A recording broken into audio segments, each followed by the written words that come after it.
The lights were dimmed just enough to cast a soft glow over the elegant chandeliers that draped the ceiling. It was supposed to be a night of celebration, a gala for a children's charity dedicated to uplifting young lives, filled with hope, compassion, and generosity. The royal couple was in attendance, walking in step, smiling for cameras, clasping hands like they had done so many times before. For many watching, it was another glossy page in the saga of the Duke and Duchess of Sussex. But what none of them knew was that beneath the silk and sequins, a quiet storm was building, one that would change everything. The murmurs started small, hidden under clinks of champagne glasses and the distant hum of an orchestra tuning up. A guest whispered to a staff member. A cameraman paused with confusion. Something wasn't right. Meghan Markle's movements were unusually precise, her positioning oddly staged. And then someone overheard a phrase, angle B-roll for narration.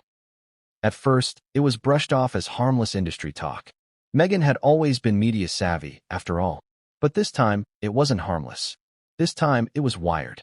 Before we continue, please hit the like button, subscribe to the channel, and turn on the notification bell for updates.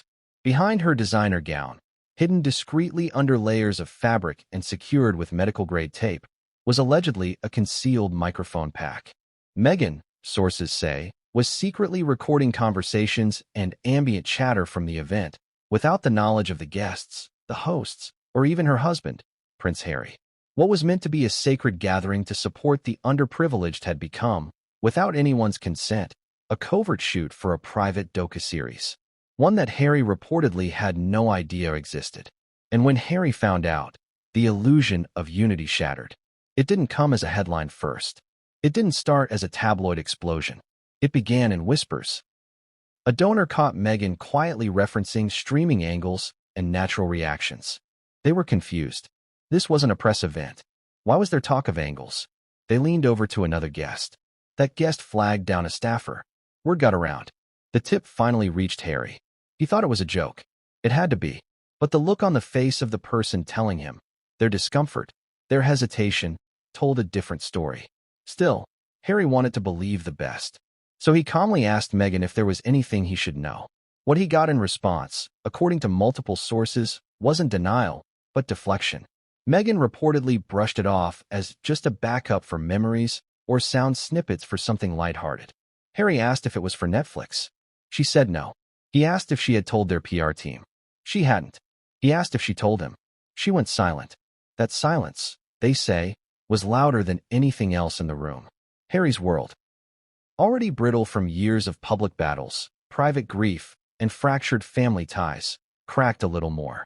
Not just because she had hidden something, but because she had done it here, at an event where they were supposed to be helping others, not helping themselves. According to insiders, Harry said something under his breath that stuck with those who heard it. This was supposed to be about helping people, not exploiting them. For a man who had spent the better part of his adult life rebuilding trust, separating himself from scandal, and shielding his wife from relentless criticism, this was a devastating blow. Because if the reports were true, Meghan hadn't just recorded background noise. She had allegedly captured raw, unguarded conversations from some of the most high-profile and vulnerable figures in their circle.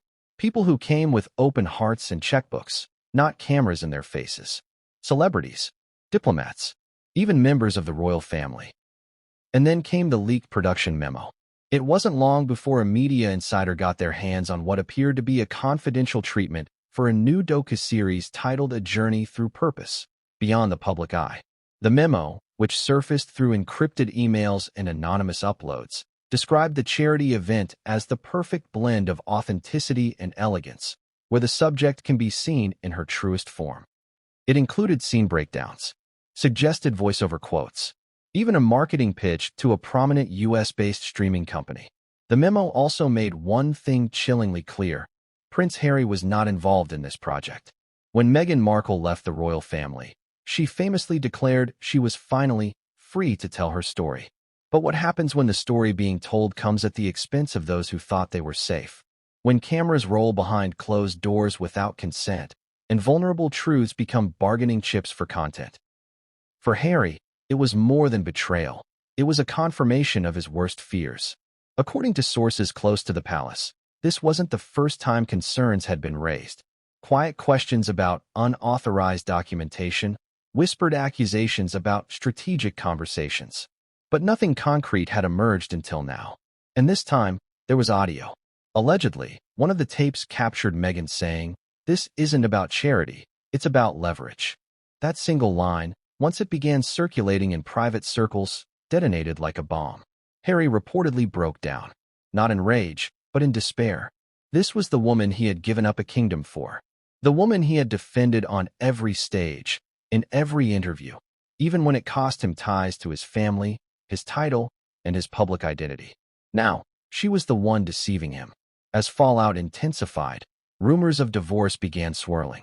Friends say Harry quietly sought out legal counsel. Nothing dramatic, nothing official. But the fact that he asked the question at all was telling.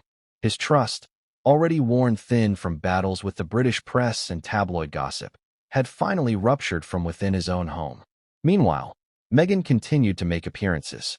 Her team, when pressed, described the allegations as unfounded and rooted in misogyny and media paranoia. But behind closed doors, the narrative wasn't so easily contained. Staff members quit. Former allies distanced themselves. Even charitable partners began walking back endorsements. What once looked like a misstep began to resemble a strategy. And for Harry, the ultimate question emerged. Had he been part of a campaign or a marriage? Had he been a partner or a pawn?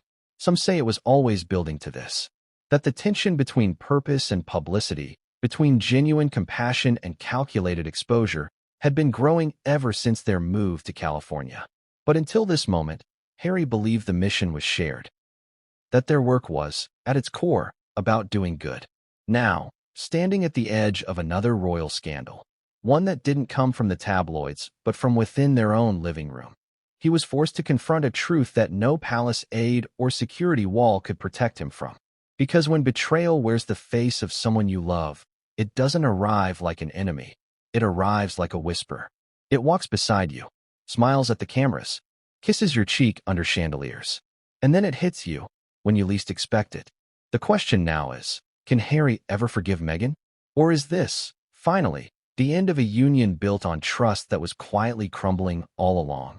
This is the story of one night, one mic, and one royal implosion that might change everything.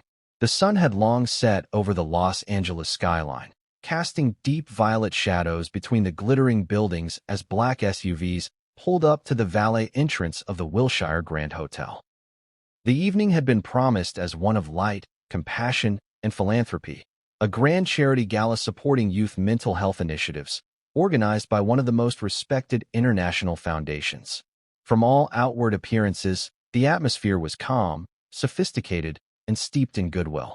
What no one expected, however, was that beneath the designer gowns and tuxedos, behind the high-resolution cameras and carefully curated speeches, a trapdoor was quietly being opened, one that would soon swallow reputations, relationships, and trust itself. The red carpet had been rolled out early, its path lined with fresh lavender and roses. Paparazzi gathered like birds of prey, poised to snap the perfect shot of the royals, celebrities, tech moguls, and humanitarians who were expected to grace the event. Among them, anticipation surged around one couple in particular, Prince Harry and Meghan Markle. As the SUV door opened and Meghan stepped out in a shimmering champagne-colored gown, her entrance drew gasps. She looked radiant.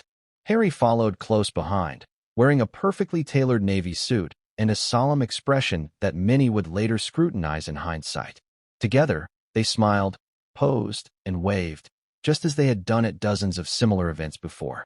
Nothing, it seemed, was out of the ordinary. But the ordinary was about to be torn apart.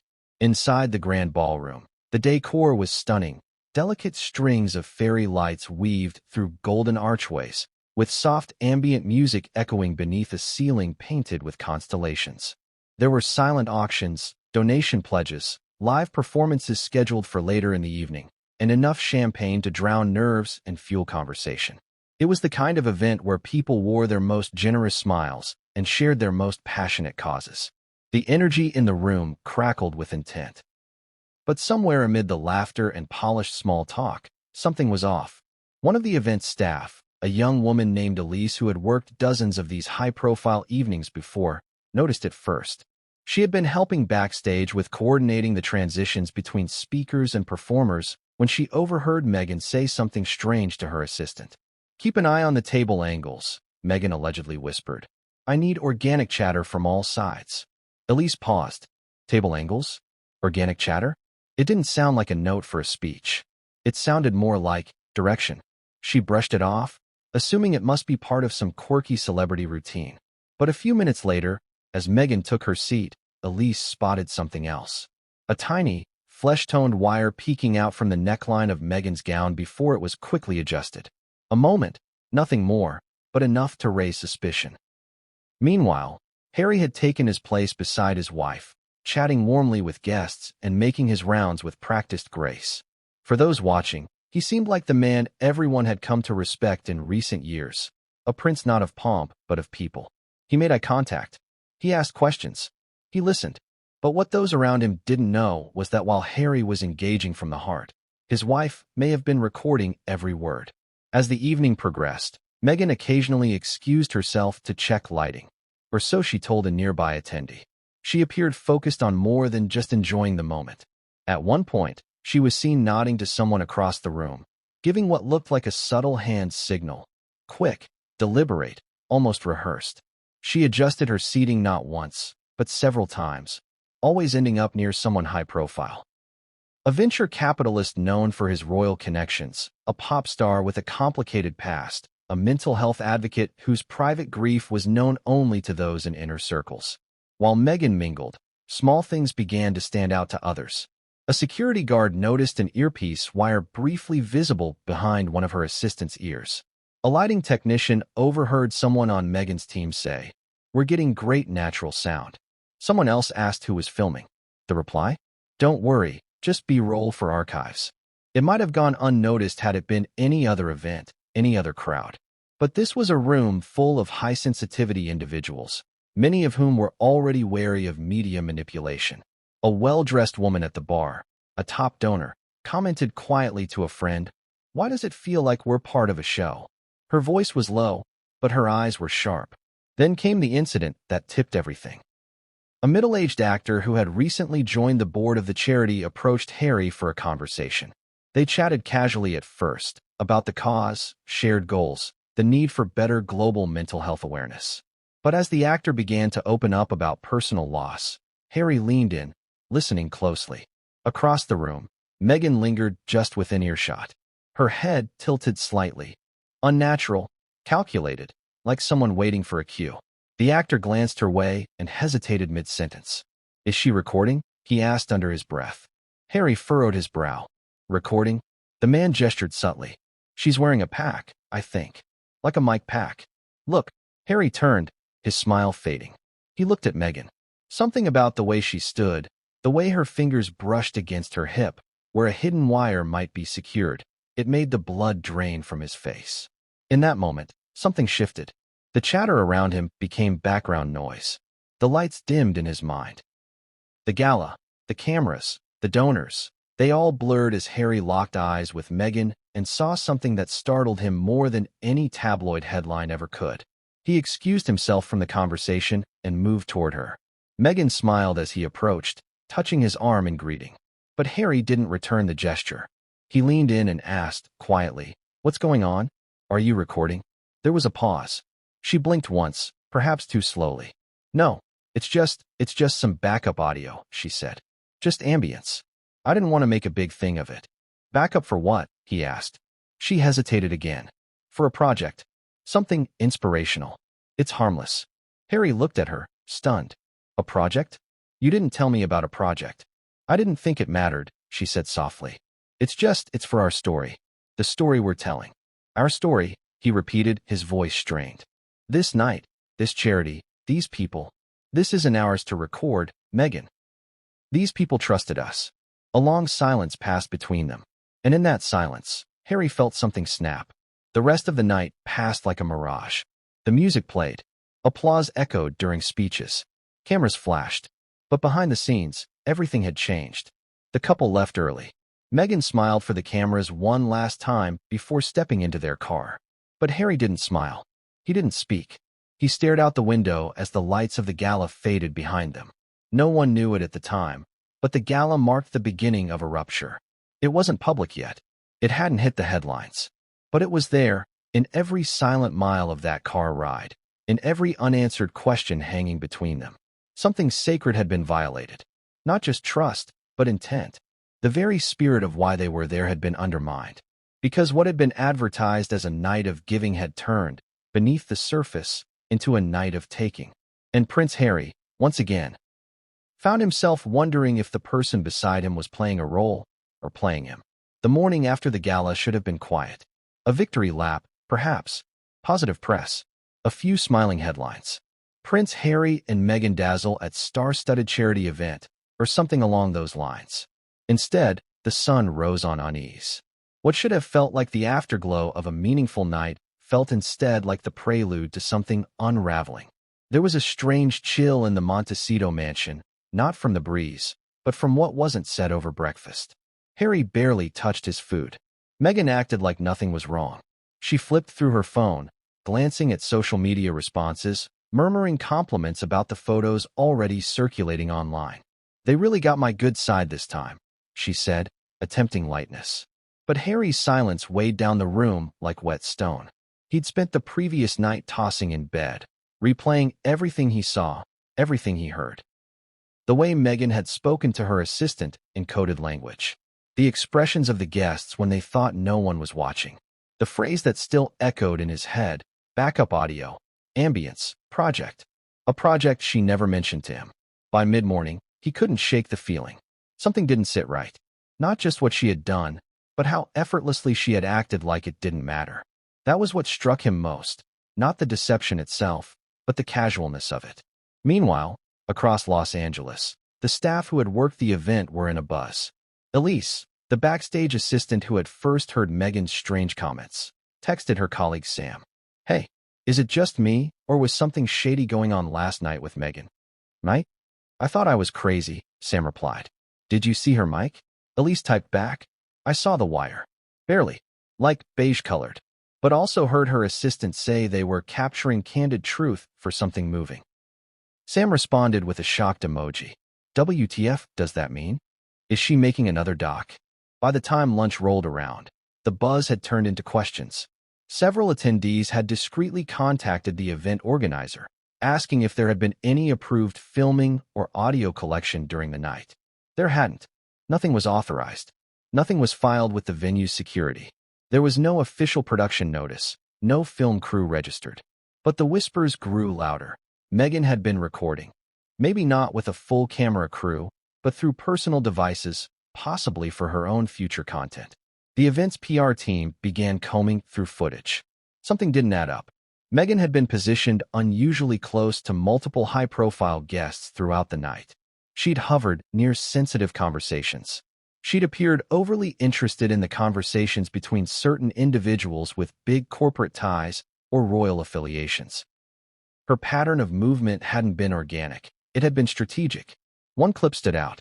During a quiet moment near the champagne bar, Meghan had leaned into a conversation between two well-known philanthropists, both of whom had long-standing ties to Buckingham Palace.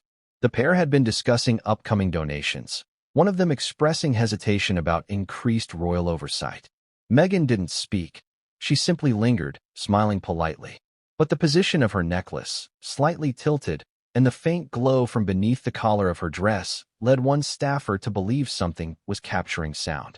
Then came the message from one of the celebrity guests, a famous fashion designer, who posted cryptically to their private story. "Feels weird when a charity event turns into a hidden podcast recording. Some of us didn't consent." The post was deleted within minutes, but not before it was screen captured by several followers and sent around in hushed circles. Later that evening, Prince Harry received a discreet message from a longtime friend who had also attended the event. "Mate, you should know there's talk going around that Meg was wired last night." Harry didn't respond immediately. His heart pounded. He read the message 3 times before locking his phone and pacing the room. Wired. That word again. It sounded invasive, cold, premeditated. Not something you say about your partner. He took a breath, went downstairs, and confronted her. "Meghan, "Did you mic yourself up last night?" he asked bluntly. She looked up from her laptop, mildly annoyed. "What? Don't play coy," he snapped, something in him finally breaking. "People are talking. Someone said you were wired. Were you?" She frowned, closed the laptop. "Harry, it's not like that." "Then tell me what it is like," he said, eyes burning. "Because I stood next to you all night, thinking we were there to help people. And now I find out you might have been turning it into some secret production? Without telling me." Meghan rose from the chair, arms crossed. "It was just sound. I didn't bring a crew. No lights. No cameras. I was collecting natural audio. For reference. For creative development." "For what? Another show?" Harry asked, voice rising. "Another journey of truth? Is this for Netflix?" "No," she said carefully. "Not for them. Something else. I'm exploring something with a few people in LA. A docu-style project. Not about us, about the causes." "But you didn't tell me," he said, his voice softening now, almost breaking. "You didn't tell me." She hesitated. "I didn't think it mattered." That was it. Those words would become the moment Harry knew something was deeply broken. Didn't think it mattered?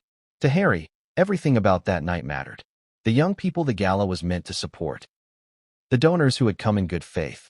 The royal friends who had taken risks showing up, even after distancing from him publicly.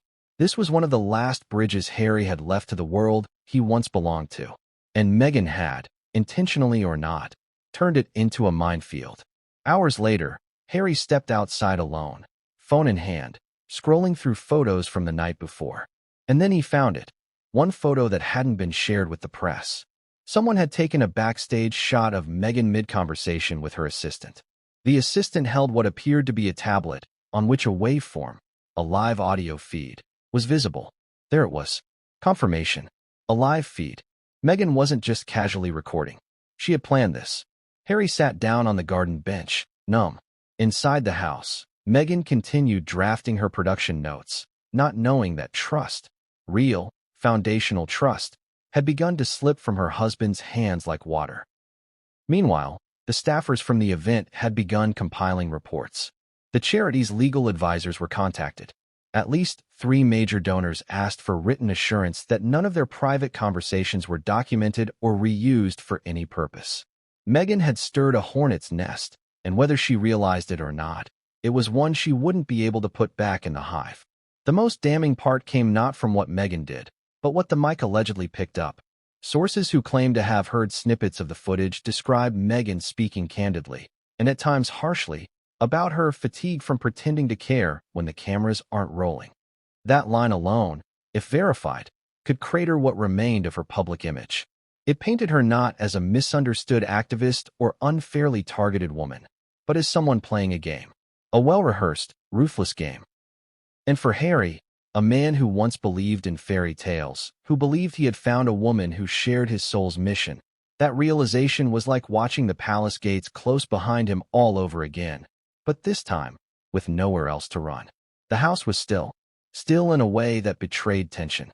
Not peace. Not calm. Just quiet. It was the kind of silence that didn't come from tranquility but from emotional fatigue. From too many unspoken things hanging between two people who used to understand each other.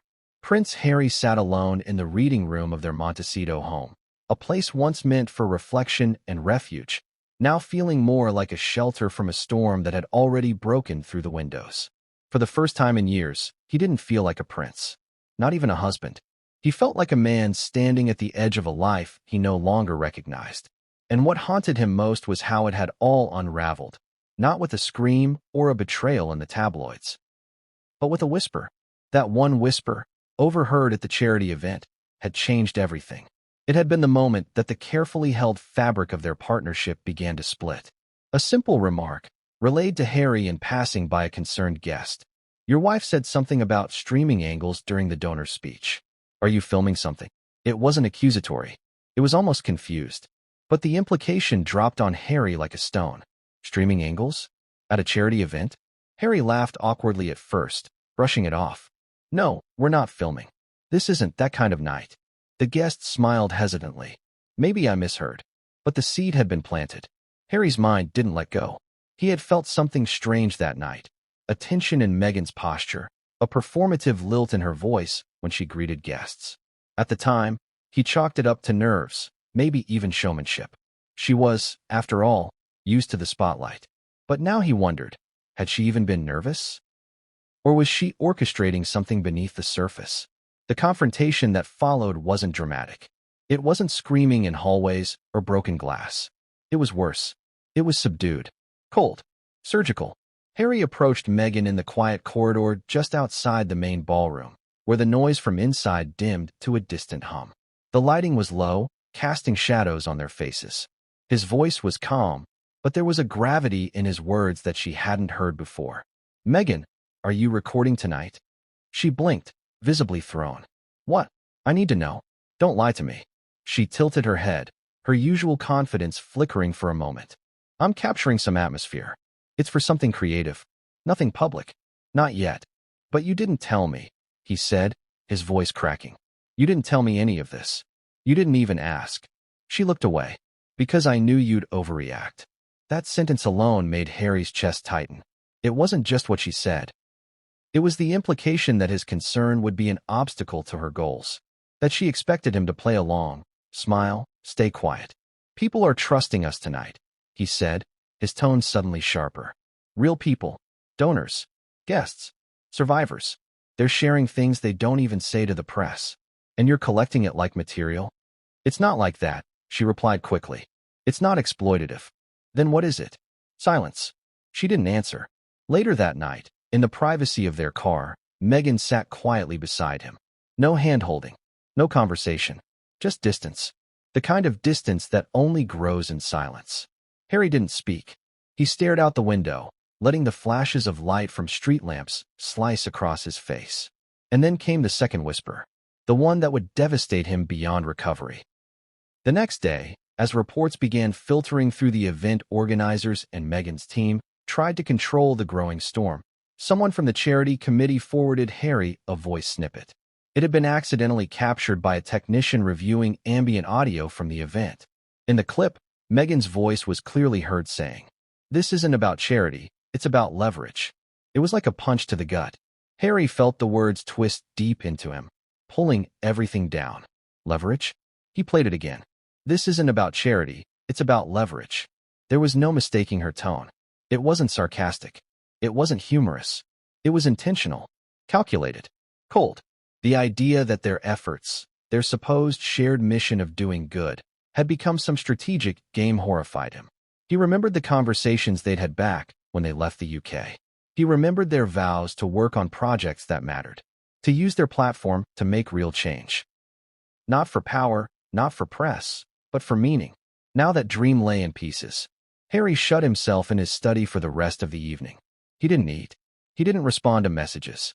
He simply sat, alone, headphones in, playing the recording over and over again like someone trying to make sense of a ghost.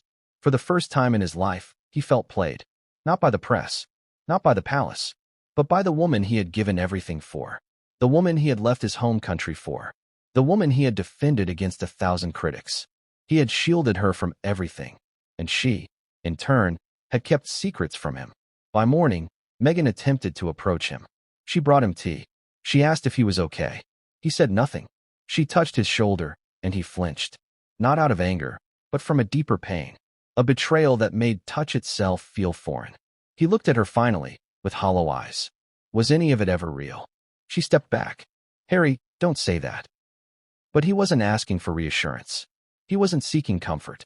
He was asking because, for the first time, he truly didn't know. The palace had warned him. Friends had warned him. Even his own instincts, early on, had whispered concerns. But love blinds. It protects. It builds castles around red flags until you don't see them anymore. Now those castles had crumbled. The truth was that Harry's awakening didn't come in a courtroom or a public scandal. It didn't come through headlines or betrayals from outsiders. It came from a whisper, 6 simple words, not meant for him, that tore through every illusion he had built. This isn't about charity, it's about leverage. He now knew the cost of ignoring your own intuition. And somewhere deep down, even before the headlines broke, Harry had already begun grieving the marriage he once thought would save him. The rumblings behind closed doors had grown too loud to contain. What started as rumors whispered through tight circles of gala staff donors, and event organizers was beginning to spill over into something far more dangerous: documentation. Quietly, methodically, someone on the inside had begun leaking memos. Not just any memos, but production materials, plans, correspondences, and most damning of all, pitch decks for a private documentary project that had Meghan Markle's name all over it. It wasn't from Netflix. That much became clear almost immediately. Whatever this was, it operated outside the bounds of the couple's known contracts and public media endeavors. This was covert, independent, but extremely well organized. And now, it was being exposed. The first leak came through a private message board frequented by entertainment executives. It was an anonymous post, embedded with a downloadable file, labeled innocuously as Doc Draft V3. What it contained wasn't rough footage or raw audio, but a PDF presentation, complete with branding, suggested titles, voiceover concepts, and scene outlines. The document had the polished gleam of something that had already been through multiple rounds of internal development. At the very top of the memo was a working title: A Journey Through Purpose, a raw glimpse into real change. Beneath it, the first page stated, Concept Series, Confidential, in Development, Meghan Markle Narrative Anchor. Across the next 15 pages, the pitch described an unscripted, docu-style exploration of modern philanthropy, personal growth, and the unfiltered human condition behind elite charity spaces. The wording was careful, intellectual, sophisticated, but the subtext was clear. This wasn't about capturing anonymous impact stories. It was about peeling back the curtain on what really happens when celebrities, royals, and power players enter the world of humanitarian work. The leaked document also outlined something far more troubling. One section, titled Signature Scenes, mentioned the gala directly. Scene 1, The Gathering, a landmark charity event featuring candid interactions between leading philanthropic figures, a former royal, and Hollywood elite. Themes: trust, performance, private dialogue. Another section, Capturing Truth Without Disruption, explained the approach to audio. Audio is paramount. By securing high-fidelity environmental sound in real time, we preserve authenticity. Subjects unaware of specific capture retain naturalism in posture, voice, and confession. Result: raw intimacy.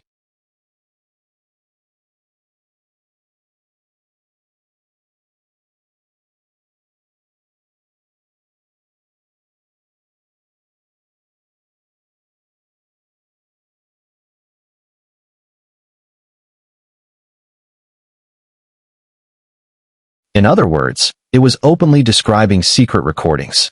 The memo didn't name names, but it referenced enough details that anyone present at the event would instantly recognize themselves or someone they knew. The chandelier lighting, the Mental Health Foundation's theme, the timeline. Even the speech that Harry gave near the end of the evening was described, almost word for word, in the section titled Incidental Scene Transition, Spousal Contrast. When Harry was shown this document, reportedly by a contact in the industry who had intercepted it through back channels, he was speechless. At first, he thought it was fake, manufactured. But the tone, the references, too specific, too intimate, too accurate. It wasn't just a betrayal. It was a roadmap, a confession.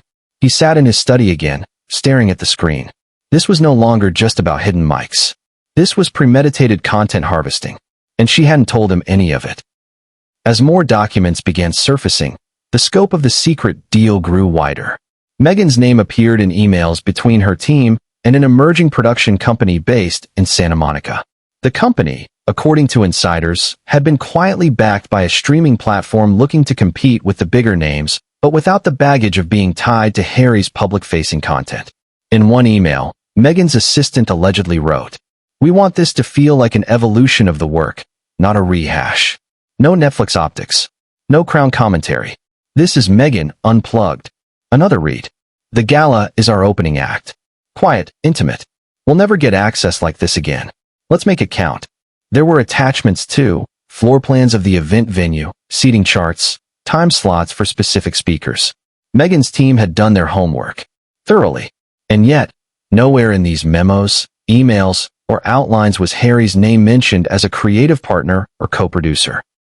His presence, it seemed, was not collaborative, it was cinematic. He wasn't part of the project. He was part of the setting. In the days that followed, Harry withdrew further. Sources close to him say he canceled meetings. He ignored interview requests. He began sleeping in the guest house behind the main estate. When asked why, he said simply, "I needed a quiet place to think." He didn't shout. He didn't rage. The emotion that overwhelmed him wasn't fury. It was erosion. That slow, painful wear down of every ideal he had once held about what he was doing, who he was with, and what it all meant. One particularly damaging file included a mock narration script, clearly intended for Meghan's voiceover, titled "The Masks We Wear." It read, in part, "I've walked into rooms where people smile to my face and whisper behind my back. But I've also seen how people who say they serve the world often just serve themselves. And so I thought, why not show it? Why not reveal what no one else dares to say aloud?" To Harry, it sounded less like a documentary and more like an ambush in disguise. And the part that gutted him most? He remembered their late-night talks when they first left the royal family. He remembered the warmth of their shared dream, to step away from the monarchy's performative charity model and into something real, something healing, something private. But this was manipulation wrapped in meaning. Content disguised as care. Performance packaged as purpose. Word of the leaks quickly reached palace insiders. While the monarchy refused to issue any formal statement, sources say Queen Camilla was deeply disturbed, and King Charles was briefed extensively on the legal implications of being mentioned or recorded during private moments. Some guests began issuing cease and desist letters through their legal teams. A few went straight to the press, but under anonymity, for now. Meanwhile, Meghan maintained her position. Publicly, she said nothing. Privately, she told her team to tighten up and prepare for backlash. There were no apologies, no retractions, just damage control. For Harry, it became clearer by the hour. She had planned this without him. She had acted on it. And when exposed, she didn't deny it. She doubled down.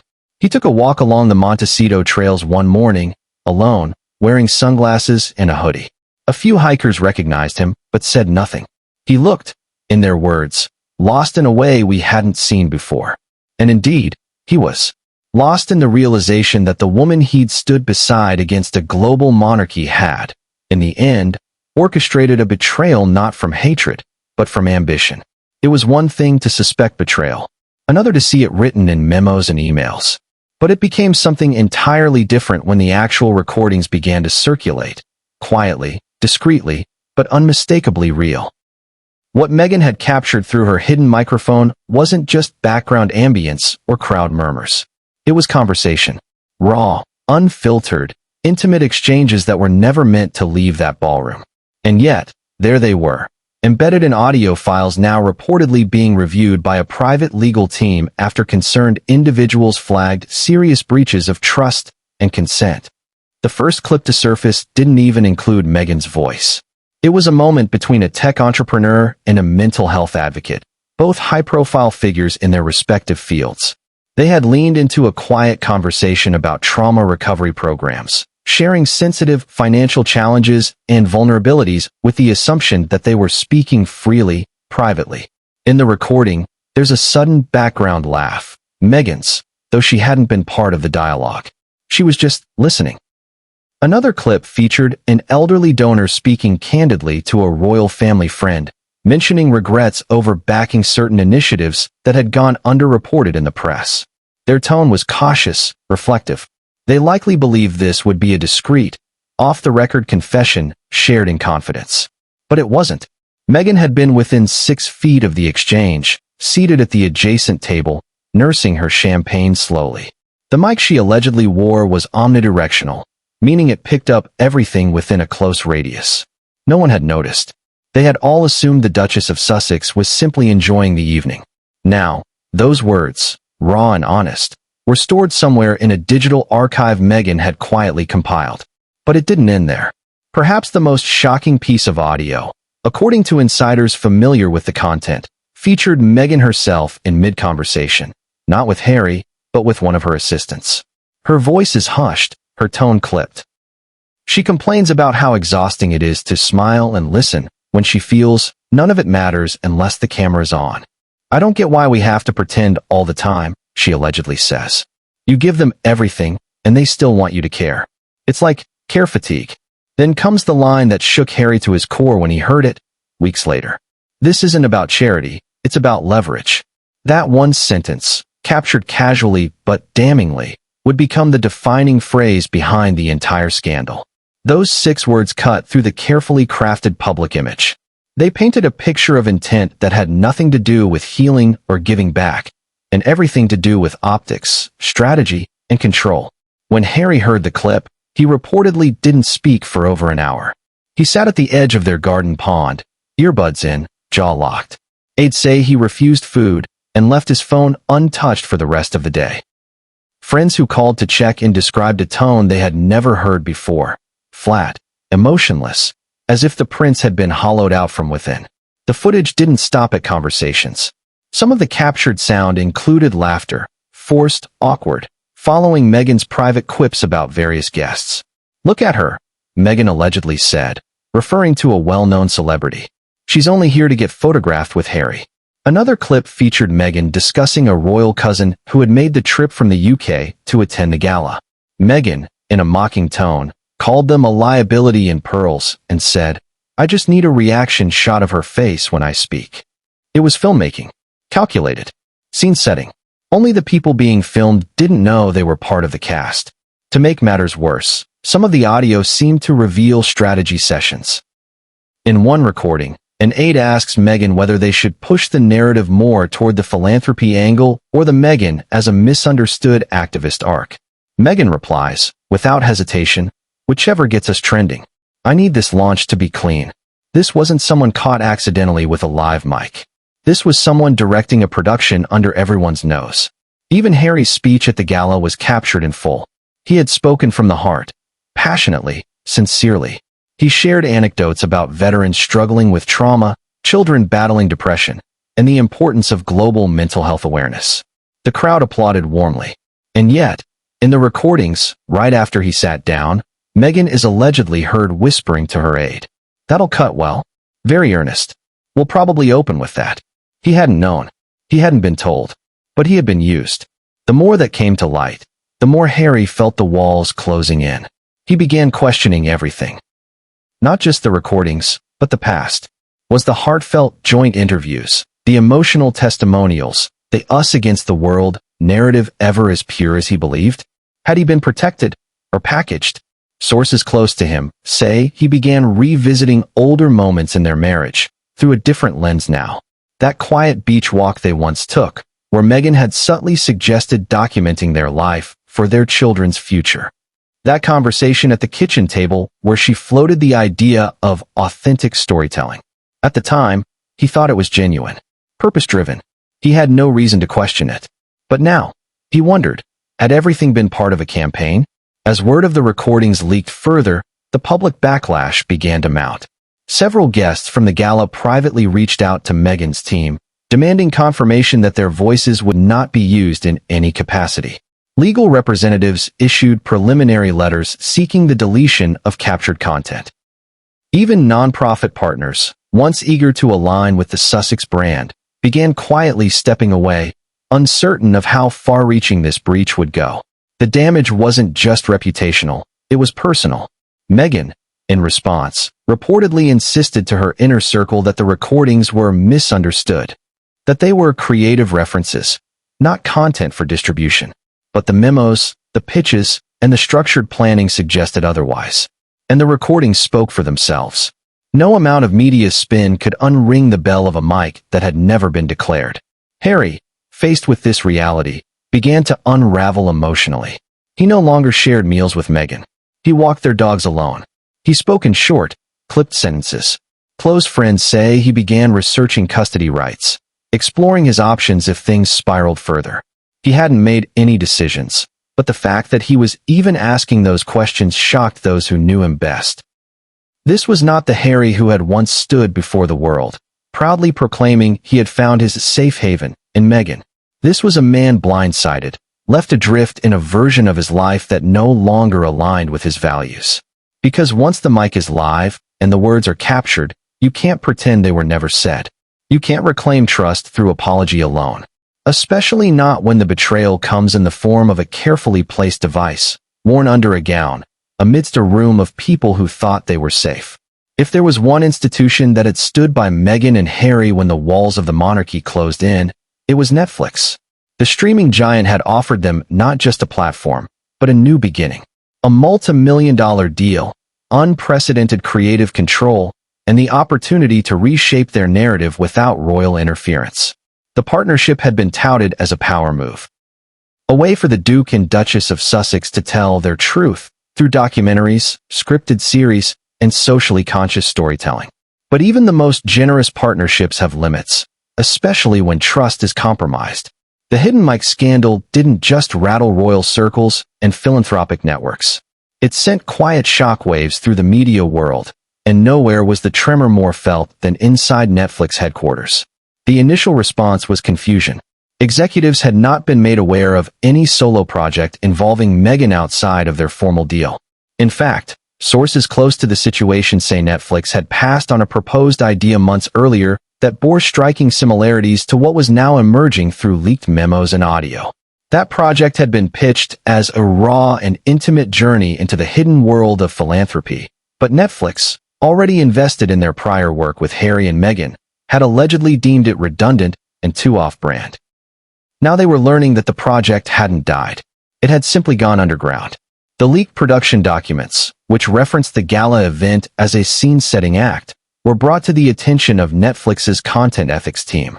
Executives held internal meetings to determine the legal exposure involved. If any of the footage Meghan had captured during the gala overlapped with her commitments to Netflix, it could present not just a violation of contract terms, but a breach of corporate trust. Worse, it could drag the company into a media and legal storm it had no desire to weather.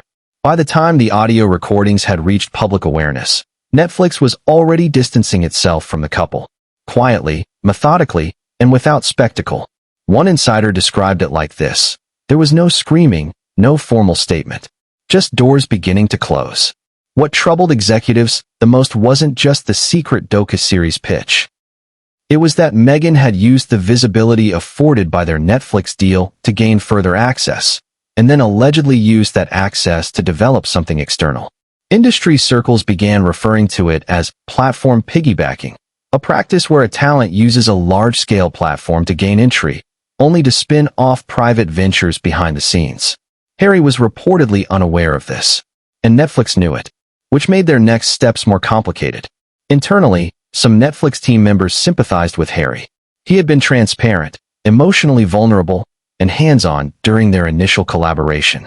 His work on the Invictus Games documentary had received praise for its sincerity and its lack of theatrics. Executives had been impressed by his sense of purpose and attention to real-world issues. Meghan, by contrast, had been seen as more elusive, selective about her involvement, more concerned with optics, often filtering her contributions through PR representatives. There was respect for her brand appeal, but growing concern that her personal vision wasn't aligning with the professional terms laid out in their agreement. Now, with the leaks making headlines, the scales tipped. A series of confidential emails surfaced from inside the production ecosystem. One, allegedly from a Netflix executive, read, "This raises serious ethical questions. If public trust is compromised, we can't afford to be associated." Another flagged a growing concern among subscribers, citing social media backlash against the Sussexes for monetizing activism under false pretenses. And then came the boardroom moment that would shift the course of the partnership for good. A senior Netflix director reportedly presented a risk analysis. Continuing the deal could potentially draw lawsuits from guests at the gala, create a reputational nightmare with partner charities, and alienate viewers already skeptical of celebrity involvement in philanthropic media. It was a hard choice, but it was also simple. Within weeks, the company quietly began winding down the Sussex content pipeline.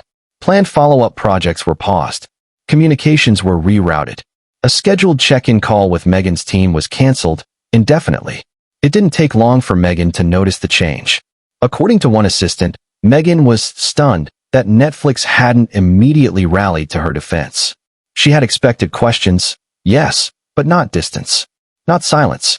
She reportedly reached out through back channels, offering clarification that the docu series in question was not intended for release through competing platforms, but was instead a passion project exploring the intersection of storytelling and impact. But the phrase passion project didn't carry weight anymore. Netflix didn't issue any public condemnation. They didn't need to. Their silence was enough. And to the media, silence often speaks louder than rebuttal. Behind the scenes, Meghan's team scrambled to reassure remaining allies. Lawyers insisted the recordings had been taken in public spaces and didn't violate laws in California regarding single-party consent. Others tried to reframe the project as experimental sound art or research for philanthropic storytelling. But the narrative was already spiraling beyond their control. Harry, caught in the middle, was being pulled in two directions.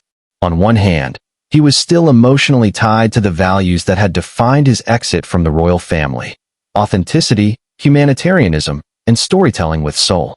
On the other, he was now realizing that his wife had leveraged the credibility of that mission for something far more personal. He had built the Netflix partnership with trust. Now it was being burned with ambition. Friends say Harry tried to intervene, that he contacted Netflix to explain he had no knowledge of the recordings or the secret project, that he offered to meet, to clarify, to protect what remained of the bridge he had spent years building. But by then, it was too late. The damage wasn't just professional. It was existential, because Netflix had been their anchor, a symbol that their new life could thrive outside the crown.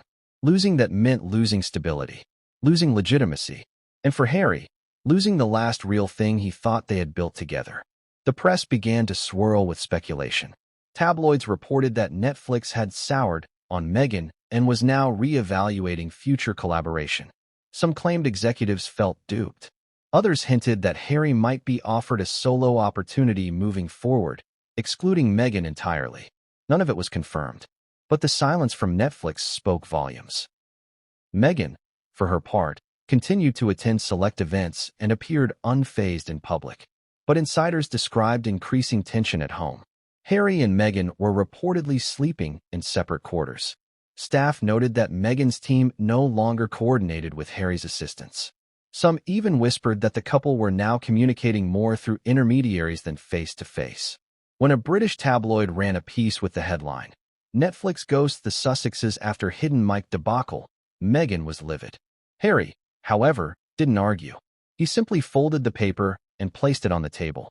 Later that evening, he walked alone to the study, closed the door, and sat quietly. He had watched the bridge burn in real time, smoke curling up into the sky, taking with it the future they had promised each other. All that remained now was ash. And questions.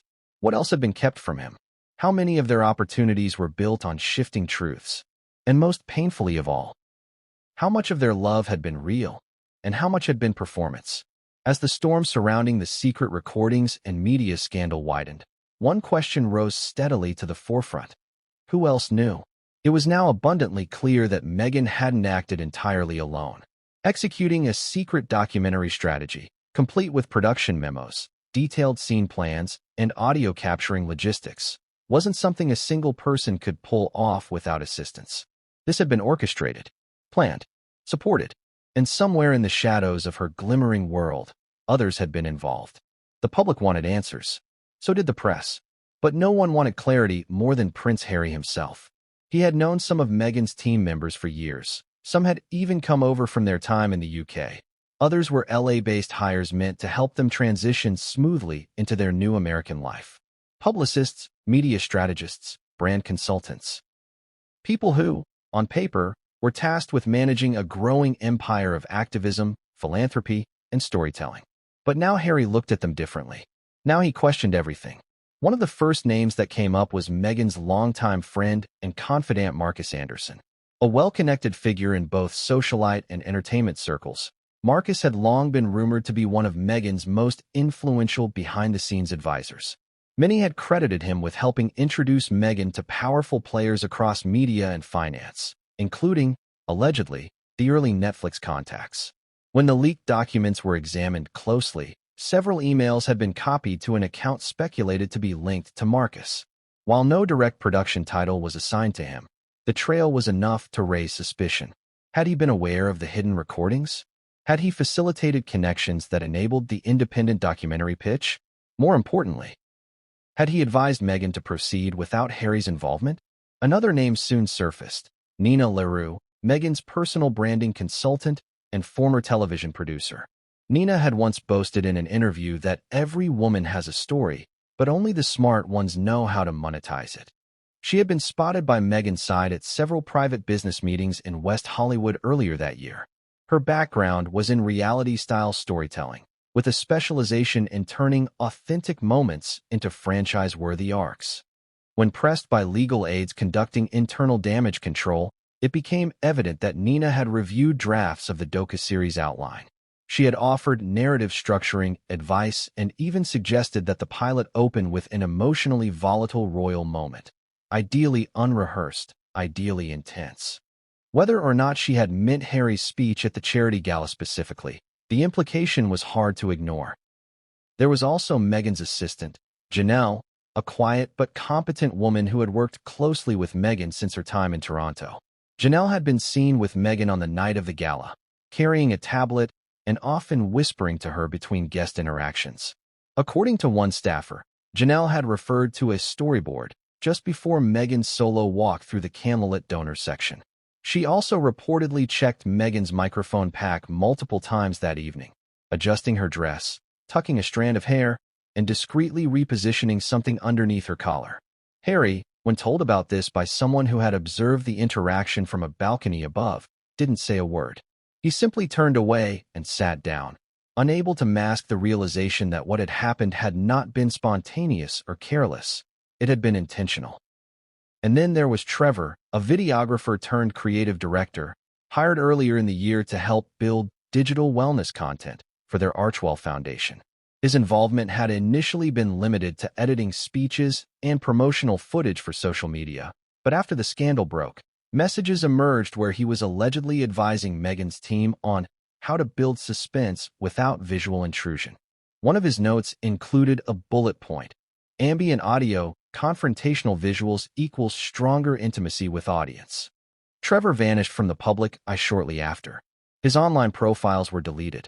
When asked by reporters, Meghan's reps claimed he was on sabbatical. It was all too tidy. As Harry pieced the puzzle together, what haunted him most wasn't that these people had been involved. It was that he had seen them every day, dined with them, trusted them. They had smiled in his presence while planning something that excluded him at its very core. And yet, the bigger betrayal wasn't the assistants or the branding strategists or the documentary consultants. It was Meghan. She had built this circle. She had handpicked each person, and she had allowed them to become part of something that violated not just the sanctity of a private event, but the integrity of their marriage. There had been whispers for months, little signs Harry had dismissed. Meghan hosting late-night Zoom calls in the guest house, insisting she needed privacy to focus on impact strategy. Meetings in LA cafes with people she didn't fully identify. Cryptic messages about gathering pieces and weaving a new voice. Harry had thought it was all part of Archwell's philanthropic expansion. He had no idea it was the foundation of a secret documentary play that would fracture the last bit of trust left between them. Friends close to Harry revealed he had started asking uncomfortable questions. Who's actually loyal to me? Was this always the plan? Am I just another story to her? The answers, if they existed, didn't come quickly. But what he did learn was that even the palace, despite all its rigid hierarchy and tradition, had never left him feeling so completely alone as he did in this world of modern media, streaming contracts, and brand empires. At least with the royal family, he knew where the battle lines were drawn. With Meghan's circle, the lines were always moving, always blurred, and the deeper he looked, the more he realized how little of the world around him was truly his. He began to distance himself. Quietly, he reduced his appearances. He skipped strategy meetings. He told his personal secretary to reroute calls from Meghan's PR team. And one night, after learning that yet another Inner Circle member had been involved in post-gala edits of the captured audio, Harry reportedly packed a small overnight bag and left the main house. He didn't say where he was going, only that he needed air. Back in the main estate, Meghan carried on, maintaining her composure. Her circle closed tighter around her. Legal advisors, image consultants, spin doctors, They told her to wait it out, to let the public memory shift as it always does. But behind those closed doors, they were also nervous. Because scandals fade, but when the person you betrayed is your own husband, and the microphone you wore captured more than just strangers' voices, no PR campaign in the world can undo the damage. Back in London, the walls of Kensington Palace didn't echo with rage, nor did the royals issue hurried press statements or staged photo ops to distract from the swirling controversy overseas. That wasn't their way. But what they did instead was far more telling and far more powerful. They watched, they listened, and behind the historic stone facades and decades of protocol, silent fury brewed. At the heart of it was Catherine, Princess of Wales. For months, Catherine had kept her thoughts on Harry and Meghan largely private. She had chosen restraint, even when provoked by veiled jabs in interviews and in their Netflix docuseries. She had remained composed when old family tensions were repackaged as global entertainment. But this was different. This wasn't about disagreements or ideological differences. This was about principle. She had watched as Harry's public unraveling grew more visible. She had heard the same audio leaks that had spread through palace aides like wildfire. And then she heard the one line that stopped her cold. This isn't about charity, it's about leverage. It wasn't just offensive. It was disgusting. Catherine had spent her adult life cultivating a quiet, deeply committed relationship with charity work. To her, it was sacred, especially mental health, early childhood development, and youth causes. She believed in showing up behind the scenes, in doing the work when the cameras weren't rolling, in listening when no applause followed. So when Meghan was exposed for secretly recording a charity gala, one attended by survivors, donors, and dignitaries, and for reducing it to a backdrop for creative leverage, it struck at the very heart of everything Catherine stood for. According to palace insiders, Catherine didn't raise her voice. She didn't slam doors. But those who know her well say her eyes were sharper than they'd ever seen. In a private conversation with her inner team, she reportedly said, "This crosses every line. Every single line." She didn't need to say more. William, who had kept a diplomatic distance from his brother's growing media antics, was equally shaken. He had tried, behind the scenes, to leave the door open for reconciliation. He had extended subtle invitations, family events, holiday gestures, most of which went unanswered or were declined with excuse. He had tried to be the bigger man.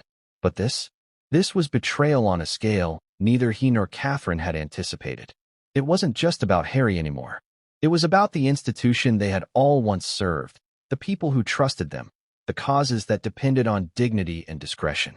The gala had included personal friends of the royal family, individuals who had never spoken to the press, who had kept their connections to the Sussexes quiet out of respect.